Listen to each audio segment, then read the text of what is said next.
Welcome to Wild Breakaway with Wes Walls. I'm Audra Martin. Things have certainly changed out in Brooklyn. Over the last 2 seasons, the Wild have averaged 5 goals a game against the Islanders. Today, however, in the first meeting of the season, they're held to just a lone goal, falling 2-1 to the Islanders and seeing firsthand why they are the top team in the Metro Division. Well, the top team and the top defensive team in the National Hockey League, after being the worst defensive team in the National Hockey League, they were as advertised, holding the Minnesota Wild to 1 goal here tonight, getting some great goaltending from Thomas Greiss, especially in the third period. The Wild had a great push in the third period. I thought the first 2 periods, the Minnesota Wild were outclassed. I thought they really took it to the Minnesota Wild.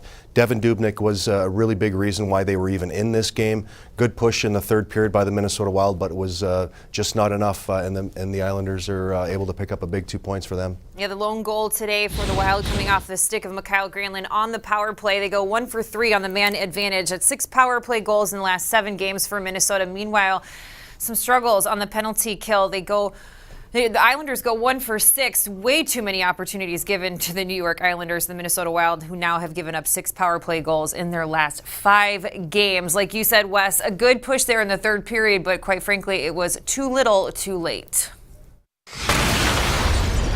You can't win against a good team playing a period and a half, and that's what we played, a period and a half. And when you take 6 minors, that puts a lot of strain on certain individuals that are playing. So it makes it difficult. We can talk about all we want, but I mean, in the end, if you play for 60 minutes, we probably win that game, but we didn't.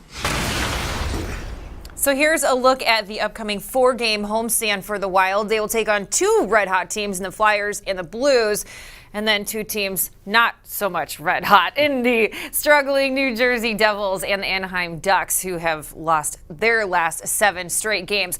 But up first, it's the Flyers, who we saw not too long ago, and they put up a season-best 7 goals on the Minnesota Wild. That kicked off a ridiculously impressive hot streak. They are 9-0-1 in their last 10 games. Chuck Fletcher led Philadelphia Flyer Club is going to be coming in, the former general manager of the Minnesota Wild, so you know he's going to want to come in here and get a big win. But the Minnesota Wild at home, obviously everybody knows they have struggled here, especially over the last 11, 12 games, have had a difficult time scoring goals, 18 goals in their last 11 home games.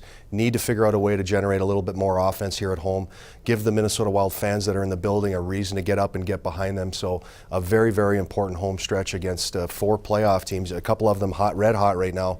But looking at it right now, 4 non-playoff teams, the Minnesota Wild have to get at least 3 of these 4. Yep, and with St. Louis getting the win today, they have now passed up the Wild in the standings, so it's Minnesota in the second wild card spot. They would certainly like to start to gain some ground in the standings. We'll see if they can start to do that against Chuck Fletcher and his Philadelphia Flyers. We look forward to seeing you for that game.